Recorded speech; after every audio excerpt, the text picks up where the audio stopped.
नमस्कार। मैं अश्विनी उम्मीद लखनवी एक बार फिर आपके लिए लेकर आया हूँ डिवाइन मेलोडीज द्वारा प्रस्तुत ये विशेष कार्यक्रम तहज़ीब। तहज़ीब एक ऐसी संस्था है, एक ऐसा मंच है जहाँ से हम नए पुराने सभी तरह के कवियों शायरों को मौका देते हैं और उनको इस बात का भरोसा भी दिलाते हैं कि आपके वीडियो के थ्रू आप पूरी दुनिया से एक क्लिक में जुड़ सकते हैं। तो बहुत बहुत धन्यवाद डिवाइन मेलोडीज़ का। मैं बात कर रहा था आज के इस कार्यक्रम की।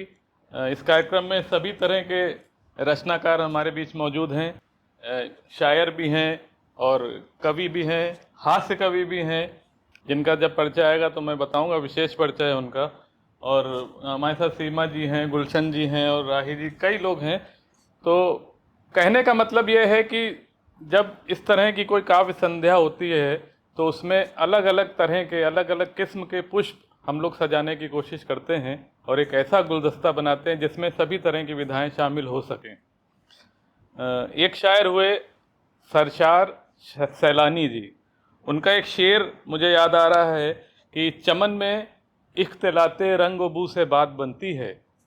इख्तिलाते मतलब अलग अलग तरह के। चमन में इख्तिलाते रंग व बू से बात बनती है, हम ही हम हैं तो क्या हम हैं, तुम ही तुम हो तो क्या तुम हो। और ये यहाँ से हम अपने कार्यक्रम का आगाज़ करते हैं, शुरुआत करते हैं। मैं आमंत्रित करता हूँ एक ऐसे रचनाकार को जो साहित्य और कला के क्षेत्र में विशेष रुचि रखते हैं और उनका नाम है श्री धनंजय राजकुमार जी। वे मूल रूप से आजमगढ़ उत्तर प्रदेश से आते हैं और बहुत ही सुंदर रचनाएं लिखते हैं। मैं बहुत ही हर्ष के साथ उनको आप सबके सामने आमंत्रित करता हूं कि वे आएं और अपनी रचनाएं प्रस्तुत करें।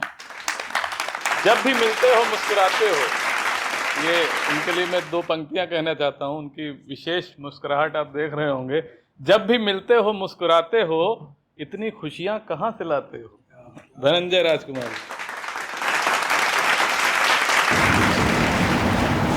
बहुत ही अच्छा लगा। तहज़ीब के इस मंच को मैं प्रणाम करता हूं। साथ ही में संचालक श्री अश्विनी कुमार उम्मीद को धन्यवाद देता हूं कि मुझे वो इस मंच पे एक अपनी कविता पढ़ने के एक अवसर दिए। साथ ही यहाँ पर जो व्यवस्थापक हैं और मंच पर बैठे सभी कविगण और कवित्रियाँ, सबको मैं प्रणाम करता हूँ, सम्मान व्यक्त करता हूँ। स्वागत है आपका। तो इसी के साथ मैं, अभी सर ने कहा कि उनके चेहरे पर हंसी देखते हैं, तो उस हंसी से ही एक दो लाइनें पढ़ता हूँ, उसके बाद अपनी कविता पेश करता हूँ। मैं बात करूँगा मोहब्बत की, प्यार की। तो प्यार के रंग भी बदल चुके हैं। खासकर मुंबई जैसे शहर में जब मैं आया तो मुझे कुछ इस तरह का प्यार का रंग लगा। मैं दो पंक्तियों में आपको सुनाता हूँ कि आजकल इस शहर में तुम्हारे नाम के साथ मेरे नाम के चर्चे बहुत हैं। ये इश्क, ध्यान दीजिएगा, ये इश्क आग का दरिया तो नहीं, इसमें खर्चे बहुत हैं। वाह वाह भाई वाह वाह। इसी के साथ वाह। जब हम 15-20 की एज में होते हैं और कॉलेज के दौर में होते हैं, या जो भी लोग सुन रहे हैं मेरी कविता और कॉलेज के दौर में हैं, तो मुझे लगता है उनको टच करेगी ये कविता। तो कुछ हमारी ख्वाहिशें रहती हैं इश्क को लेकर, मोहब्बत को लेकर। तो वही कुछ एक गज़ल मैं आपके सामने पेश करता हूँ। नज़र ये चार हो जाए, नज़र ये चार हो जाए, किसी से प्यार हो जाए। नज़र ये चार हो जाए, किसी से प्यार हो जाए। तमन्ना है मेरी कब से तेरा दीदार हो जाए। तमन्ना है मेरी कब से तेरा दीदार हो जाए।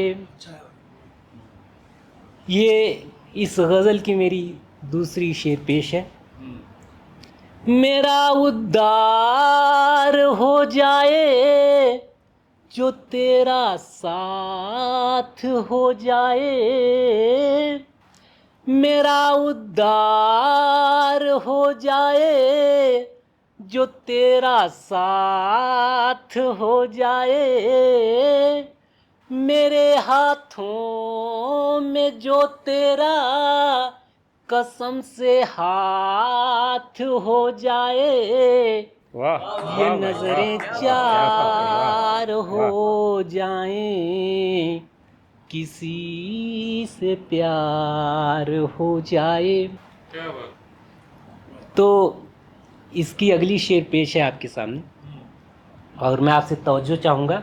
आप, क्योंकि कवि तो हमेशा युवा होता है, और कवि नहीं तारीफ करेगा, नहीं समझेगा दिल की बातों को, तो कौन समझेगा, उससे अच्छा कोई नहीं हो सकता। और जो युवा बैठे हैं या जो भी बैठे हैं, मैं उनसे तवज्जो चाहूँगा। कोई बरसात हो जाए, कोई बरसात हो जाए, या मौसम खास हो जाए। तेरी बाहों में कट जाए, हंसी जो रात हो जाए। वाह वाह भाई, तेरी वाह, वाह, क्या बात है, बाहों में वाह, कट जाए, हंसी जो रात हो जाए। क्या बात। ये नजरें चार हो जाएं, किसी से प्यार हो जाए। तमन्ना है मेरी कब से तेरा दीदार हो जाए। तमन्ना है मेरी कब से तेरा दीदार हो जाए। तो धन्यवाद, धन्यवाद आप सब लोगों को। इसी के साथ मैं अपनी एक कुछ मुक्तक आपके सामने पेश करता हूँ। मेरी श्रृंगार रस की रचनाओं के कुछ मुक्तक हैं, और उम्मीद करता हूँ आपको पसंद आएगी, और आपसे तवज्जो चाहूँगा एक बार फिर से। जब सताया बहुत प्यार में सिलसिले, जब रुलाया बहुत थे गिले नासिले। दिल बगावत में है जब से तूने सनम ये कहा है कि अब हम मिले ना मिले। ये कहा है कि अब हम मिले ना मिले। ऐसा हुआ था कोरोना के टाइम में। कोरोना के टाइम में लोग मिलते नहीं थे, तो कुछ दिल से आवाज़ें निकली थी जिनको हमने कविताओं में पिरो दिया। तो मनु जी अच्छी तरह समझेंगे, हमारे काफ़ी करीब के हैं। मेरा अगला मुक्तक है। जिंदगी थी मेरी बंदिशों की तरह, तू घुसी थी मगर साजिशों की तरह। क्या पता क्या खबर, क्या हुई क्या खता, जी रहा हूँ मैं अब आशिकों की तरह।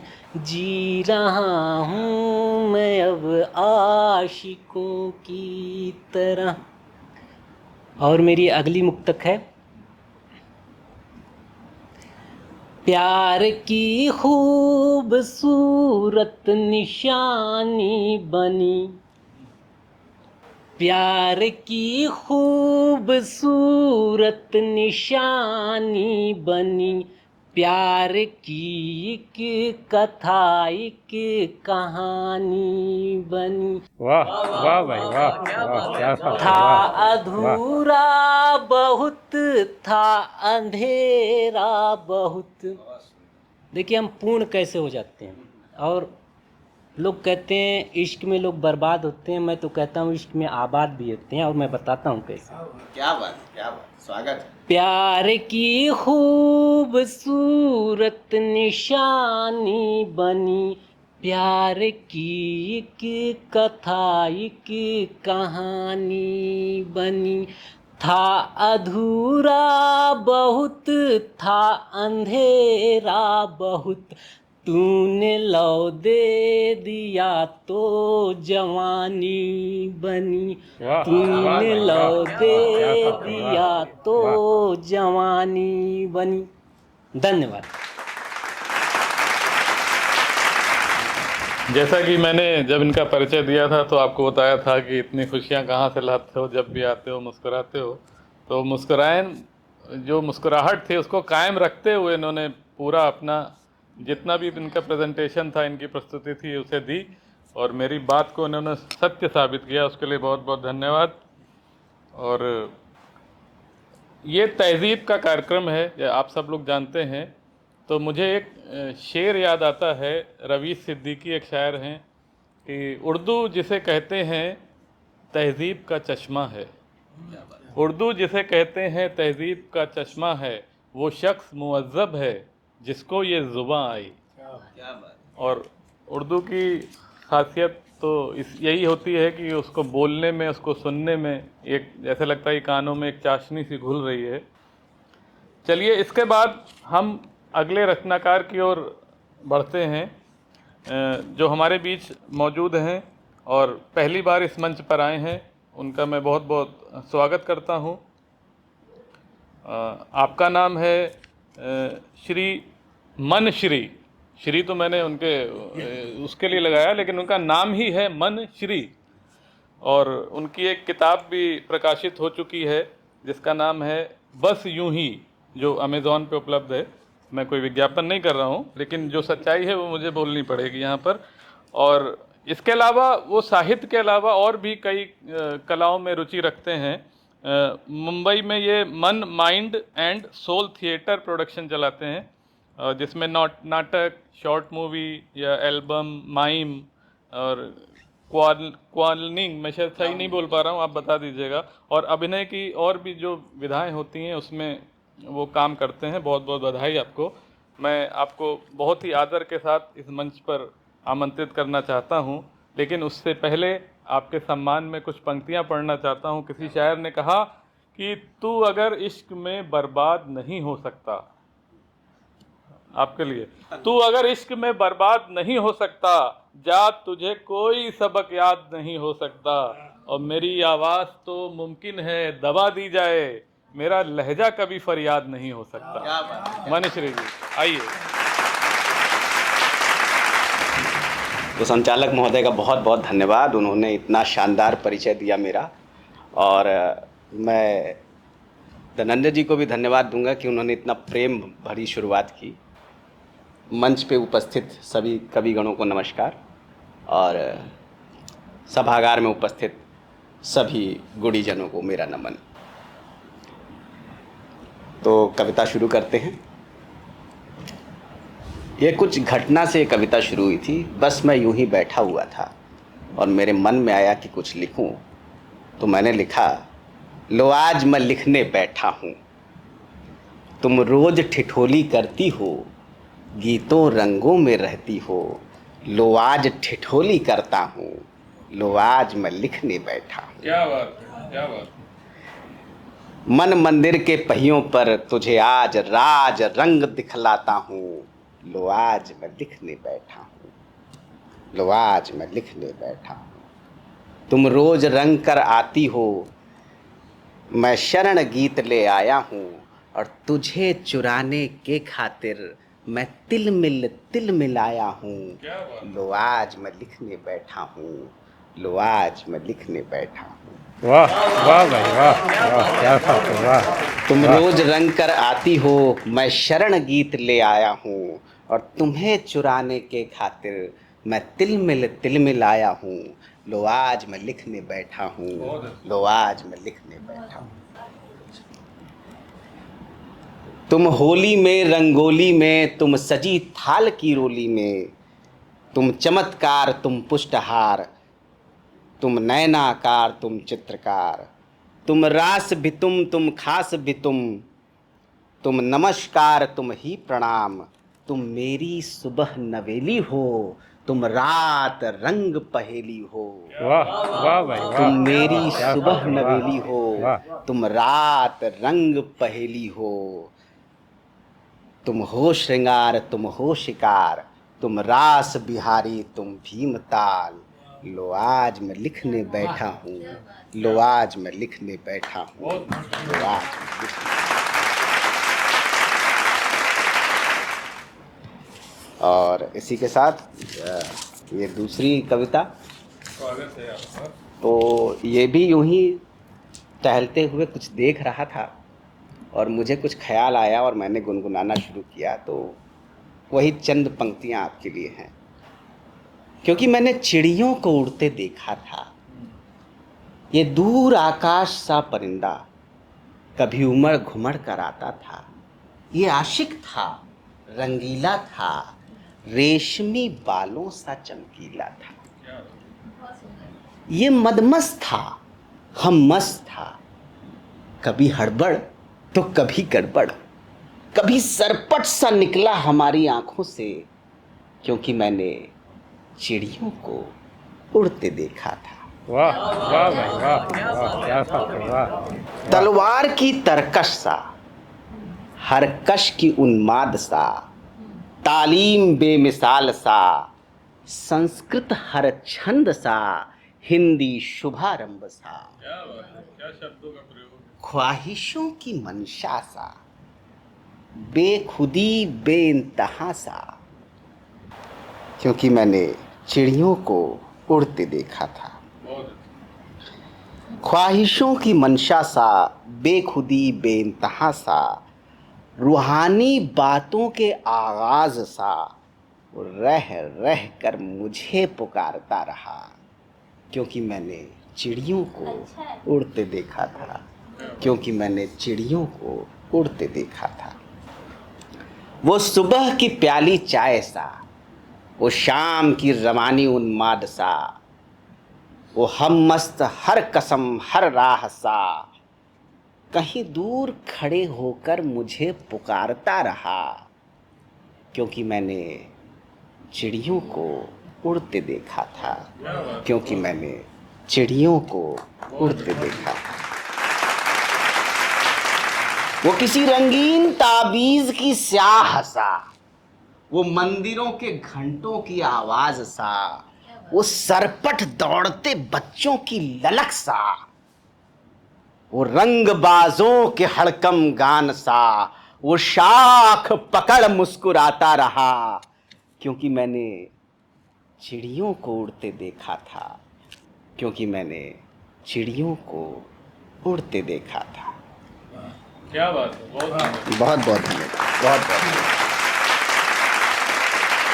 बहुत ही सुंदर प्रस्तुतिकरण था आपका, और निश्चित ही आप अपने अभिनय के क्षेत्र में और जो इस तरह की शॉर्ट मूवी या जो भी बनाते हैं उसमें भी काफ़ी अच्छा काम कर रहे होंगे। और मेरा भी अभिनय में एक उसके प्रति एक लगाव है। गुलशन जी तो अभी जो उनका परिचय होगा तब आपको बताऊंगा उनके बारे में। और इसके बाद हम एक कवयित्री को इस मंच पर बुलाना चाहते हैं, क्योंकि ऐसा कहा जाता है कि जहाँ नारी का सम्मान होता है वहाँ पर देवता वास करते हैं। मैं चाहता तो था उनसे आगाज़ करना, क्योंकि वो प्रथम उनका यहाँ पर सत्र है, तो वो थोड़ा हिचकिचा रही थी, लेकिन अब वो बिल्कुल खुल चुकी हैं। जिस तरह से उन्होंने दाद दी मंशरी जी को, तो लगा कि अब वो शायद संचालन भी कर लेंगे अगर उनको कहा जाएगा तो। मैंने उनसे व्हाट्सएप पे फ़ोटो मांगे कि अपने फ़ोटो भेज दीजिए, पोस्टर में डालने हैं। उन्होंने 2 फ़ोटो भेजे, लेकिन मुझे समझ में नहीं आया कि उनका जो एक और फ़ोटो था रिसेंटली वो उन्होंने क्यों भेजा, क्योंकि दूसरा फ़ोटो जो उनका था वो लाजवाब था। उसमें कम से कम वो 15 साल छोटी लग रही थी और बहुत अच्छी लग रही हैं। वो पोस्टर में आप देखना चाहें तो देखेंगे। तो मैं उसी नज़रिए से 4 पंक्तियां इनको पेश करना चाहता हूं कि हुस्नो महताब क्या, फूल का शबाब क्या, हुस्नो महताब क्या, फूल का शबाब क्या, आप तो बस आप हैं, आपका जवाब क्या। शोभा स्वप्निल जी अब आपके सामने आ रही हैं, उनको एक बार तहे दिल से स्वागत है। बहुत बहुत धन्यवाद अश्विनी जी। मैं कुछ भी कहने से पहले आभार व्यक्त करना चाहती हूँ इसके संयोजक श्री आदरणीय गुलशन मदान जी का, आदरणीय अश्विन उम्मीद जी का, जिन्होंने मुझे इस कार्यक्रम में शिरकत करने का मौका दिया। साथ ही डिवाइन मेलोडीज़ का, जिसके बिना ये संभव ही नहीं हो पाता। मुक्तक से अपनी बात शुरू करती हूँ। स्वागत है आपका। जी। दिल से मिल जाए अगर दिल तो मेरी किस्मत है, दिल से मिल जाए अगर दिल तो मेरी किस्मत है, तू जो समझे मुझे काबिल तो मेरी किस्मत है। तेरी राहों में बिछा दूँ मैं ये पलकें अपनी, तेरी राहों में बिछा दूँ मैं ये पलकें अपनी, काश हो तू मेरी मंजिल तो मेरी किस्मत है, काश हो तू मेरी मंजिल तो मेरी किस्मत है। एक मुक्तक और देखिए। मेरे आंसू मेरी आहें तेरी सौगात बनी, मेरी आंसू मेरी आहें तेरी सौगात बनी, दिल का फूटा जो फफोला मेरी बरसात बनी। तुमने नजरें तो मिलाई थी मगर दिल न मिला, तुमने नजरें तो मिलाई थी मगर दिल न मिला, इस तरह बन भी गई बात तो क्या बात बनी, इस तरह बन भी गई बात तो क्या बात बनी। एक मुक्तक और पेश करती हूँ। हम सफ़र तन्हाइयाँ हैं ज़िंदगी में दूर तक, हम सफ़र तन्हाइयाँ हैं ज़िंदगी में दूर तक, याद की परछाइयाँ हैं ज़िंदगी में दूर तक। हमने तो नज़दीकियाँ मांगी थी उल्फत में मगर, हमने तो नज़दीकियाँ मांगी थी उल्फत में मगर, खाइयाँ ही खाइयाँ हैं ज़िंदगी में दूर तक, खाइयाँ ही खाइयाँ हैं ज़िंदगी में दूर तक। और एक नज़्म पेश करती हूँ छोटी सी। आज हमारे समाज में जो नारी की स्थिति है, हालांकि ये नज़्म जब मैंने लिखी थी तो उस समय स्त्री को उतनी स्वतंत्रता नहीं थी।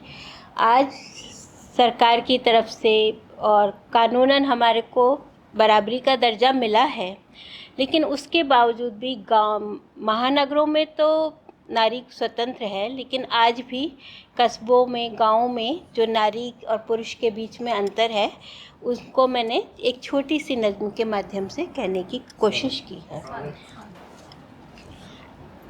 नज़्म का शीर्षक है तू कहाँ मैं कहाँ। मैं निराशाओं के एक शहर की गली, मैं निराशाओं के एक शहर की गली, तुम खुशी के नगर के सुदृढ़ राजपथ।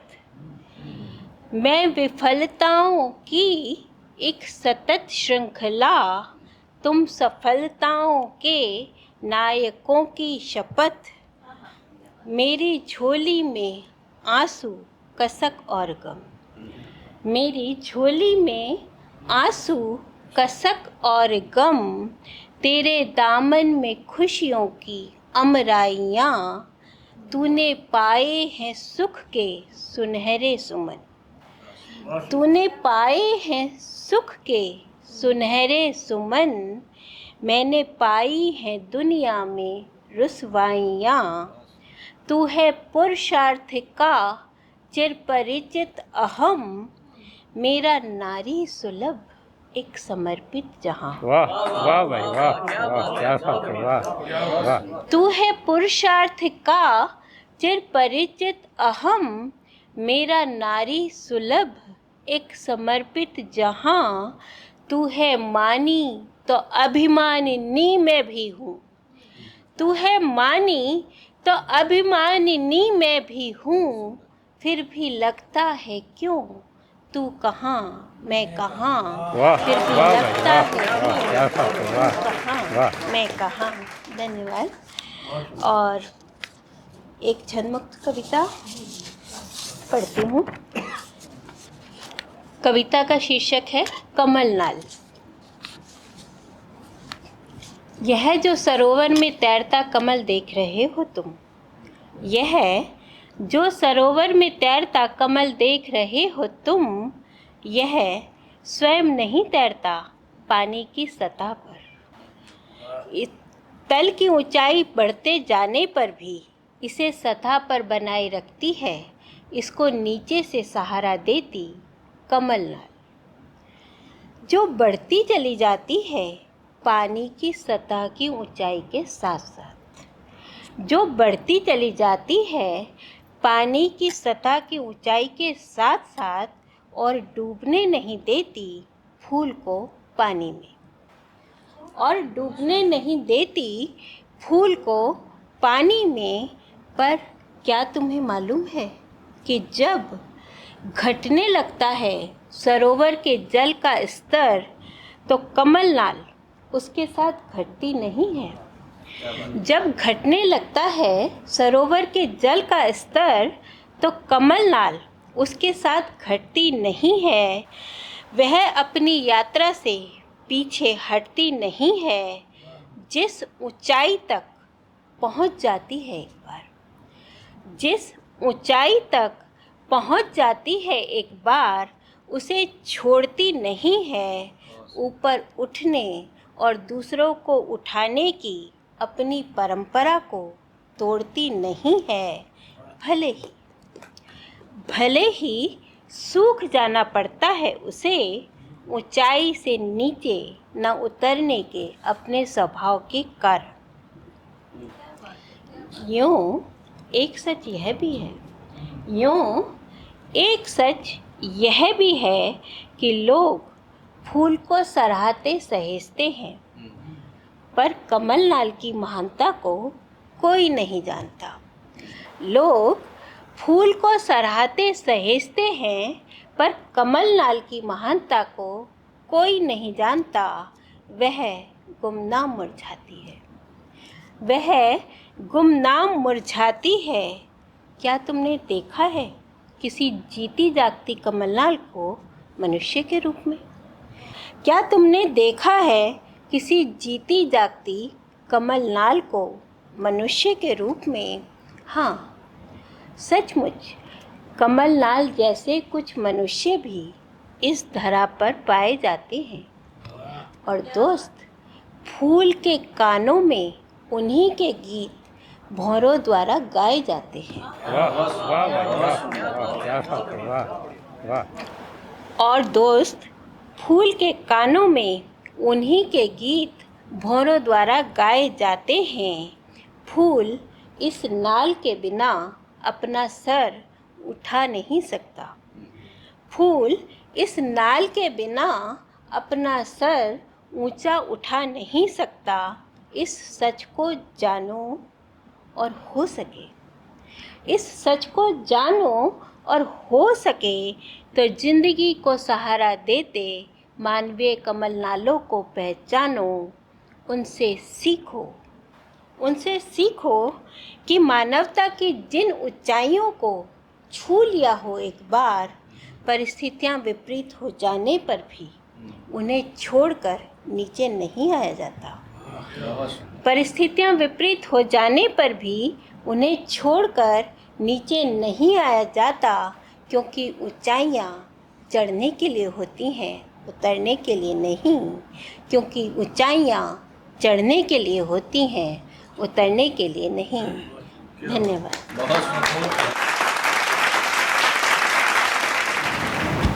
बहुत बहुत बधाई देता हूँ शोभा स्वप्निल जी को भी। बहुत ही सुंदर रचनाएं और बहुत ही सुंदर शब्द उसमें पिरोए गए थे और एक अलग ही स्थिति पर इस आज के इस कवि सम्मेलन को वो लेके गई हैं। इनके लिए बहुत बहुत तालियां मैं बजाता हूँ, अभिनंदन करना चाहता हूँ। जितना वो अपने आप को नर्वस दिखा रही थी, लेकिन अपनी रचनाओं के माध्यम से वो इस तरह से खुली कि बाकी सबके लिए एक उन्होंने मापदंड स्थापित किया है। बहुत बहुत बधाई शोभा जी को। और अब मैं चाहता हूं कि इस प्रोग्राम में थोड़ा रस परिवर्तन किया जाए, क्योंकि अगर एक ही तरह से प्रोग्राम चलता रहता है तो थोड़ा उसमें एक रस्ता आ जाती है, कुछ मोनोटोनस सा होने लगता है और थोड़ा परिवर्तन ज़रूरी होता है।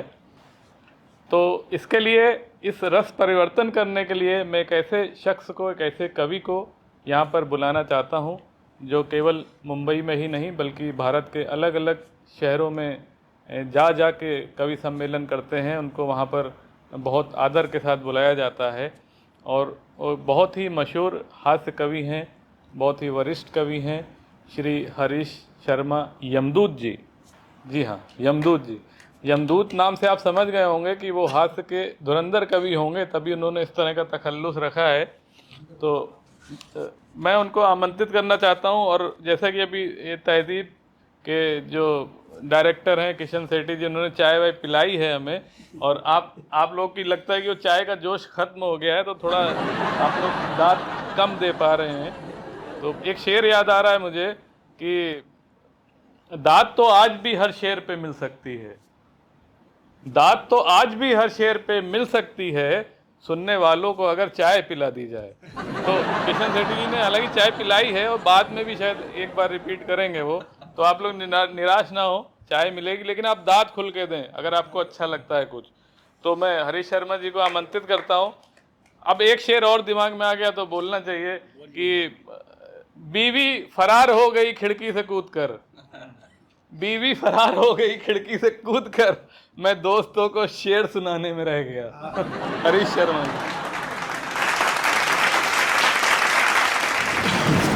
जी हाँ, जैसे कि मेरा नाम हरीश शर्मा यमदूत है और मैं अपनी कविता जो सुनाने जा रहा हूँ उसका शीर्षक है साली पत्नी। एक बार किसी ने मेरे यमदूत नाम का लाभ उठाया, मुझे एक पत्र भेजकर मेरा उपहास उड़ाया, मेरी साली और पत्नी दोनों को आवारा बताया। लिखा था, यमदूत जी आपकी पत्नी महंगाई आजकल गजब ढा रही है। लिखा था, यमदूत जी आपकी पत्नी महंगाई आजकल गजब ढा रही है, रोज एक न एक गरीब को अपने अंक में समा रही है। और आपकी साली बेरोजगारी युवकों पर चलाती प्यार की आरी, जिसका रूप सौंदर्य देख के कुछ युवक फंस जाते हैं, कुछ तो उसका नाम जप जप के आत्महत्या तक कर जाते हैं। आखिर आप इन दोनों को क्यों नहीं समझाते? असली यमदूत का मुझको तब मजबूरन रोल निभाना पड़ा और उन महाशय को पत्र भेजकर इस तरह समझाना पड़ा कि आधुनिक युग में हर क्षेत्र में महिला ही आगे आती हैं, इसीलिए वो दोनों जाकर मेरा कार्य कर लाती हैं। और अगर हम खुद किसी को लेने जाते तो लोग डॉक्टरों की फौज से पहले तो हमें लड़ाते, बाद में भी साथ आने के बदले डायलिसिस पे चढ़ जाते। बताओ ऐसे में हम कैसे आबादी कैसे घटा पाते? वाह वाह भाई वाह वाह, क्या बात है, वाह वाह। अब मैं एक रचना सुना रहा हूँ, आदर्श पति। एक दोस्त जिसके घर हम रोज पहुंच जाते थे, औरत पैर की जूती है उसको ये समझाते थे। एक दोस्त जिसके घर हम रोज पहुंच जाते थे, औरत पैर की जूती है उसको ये समझाते थे। उसकी पत्नी जो हमसे मन ही मन चल रही थी, उसकी पत्नी जो हमसे मन ही मन चल रही थी, एक दिन हमारे घर जा पहुंची जब शाम ढल रही थी। हमारी पत्नी से उसकी कुछ गुटफिट हो गई, हमारी पत्नी से उसकी कुछ गुटफिट हो गई। पत्नी की जगह वो खुद मेरे बिस्तर पर सो गई। उनके मिलाप से बेखबर रात को जब पहुंचे हम घर, लाइट जलाना फिजूल समझ सीधे बिस्तर पर जाने लगे और दोस्त की बीवी को पत्नी समझ उसके पैर दबाने लगे। वो बोली, भाई साहब आप तो आदर्श पति हो, फिर क्यों मित्रों को बहकाने लगे। अब मैं एक रचना सुना रहा हूँ, स्वप्न श्रृंखला। मतलब स्वप्न भी, उसकी भी एक सीमा होती है, ये उस सीमा को भी पार कर गया। एक रात हमने एक ऐसा सपना देखा जो पार कर गया सपनों की लक्ष्मण रेखा। जाने कैसे हम यमलोक पहुंच गए, जहां हमारे जीवन कर्म तोले गए। कभी पाप का पलड़ा नीचे जाता तो कभी पुण्य अधिक हो जाता। परेशान हो रहे थे यमराज बेचारे, तभी संयोग बस नारद पधारे। यमराज बोले, मुनिवर इस आत्मा पर गौर कीजिए, स्वर्ग भेजूं या नर्क, आप ही फैसला कर दीजिए। नारद बोले, मेरे विचार से इसे स्वर्ग भेज दीजिए, यमदूत नाम रखने का कुछ तो बेनिफिट दीजिए। सुझाव यम के दिल को भाया, सो तुरंत ही स्वर्ग भिजवाया। स्वर्ग लोक में भारत से आया है कोई प्राणी नया, सुनते ही वहां देखने वालों का तांता लग गया। सामने खड़े थे अनेकों महापुरुष, जिन्हें आज तक हम केवल तस्वीरों में देखा करते थे। बोले, बेटा यमदूत बताओ धरती पर क्या करते थे। हमने कहा, साहित्य के बल पर समाज का सुधार किया करते थे। तभी भगत सिंह चीख कर बोले, झूठ, तुम महज बकवास किया करते थे। समाज में क्रांति लाने के बदले हसीनों पर व्यंग लिखा करते थे। भारत के टुकड़े करने को आतंकी फिरते डोले डोले, उन पर नहीं छोड़े तुमने कभी व्यंग के गोले। तभी हाथ में लाठी लिए गांधी जी भी दिखाई दिए, तभी हाथ में लाठी लिए गांधी जी भी दिखाई दिए। बोले, देश में दंगे पे दंगे होते रहे, परंतु निर्लज्ज तेरे काव्य सोते रहे। मेरी समाज पर जाकर नेता झूठी सौगंध उठाते हैं, फिर भी ढोंगी 2 अक्टूबर न जाने को मनाते हैं। कर जय हिंद का उद्घोष कहने लगे सुभाष चंद्र बोस, तू कभी उन नेताओं पर भी लिख पाया।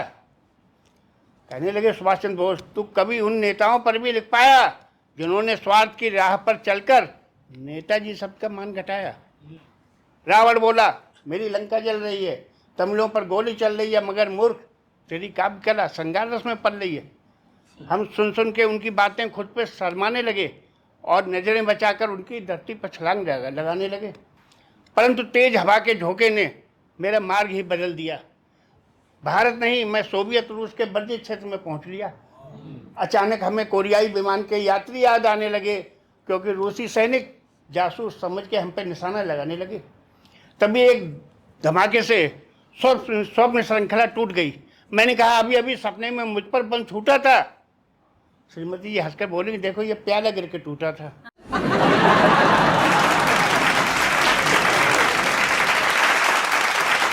ये थे हरीश शर्मा यमदूत जी, आज आपके मध्य आपके स्टूडियो में उपस्थित हैं। मैं सभी कवियों को और जितने हमारे टेक्नीशियंस हैं, डीओपी मास्टर हैं या डायरेक्टर, उनको आगाह करना चाहता हूँ कि आप लोग सावधान रहें, क्योंकि यमदूत जी जब जाते हैं तो किसी ना किसी को अपने साथ लेके जाते हैं, ये उनकी बहुत पुरानी आदत है। मुझे भी 1-2 और मज़ाहिया शेर याद आ रहे हैं कि खुशी वो चीज़ है जिससे दिल बहलाया जाता है, खुशी वो चीज़ है जिससे दिल बहलाया जाता है, और गम वो चीज़ है जिससे कागज़ चिपकाया जाता है।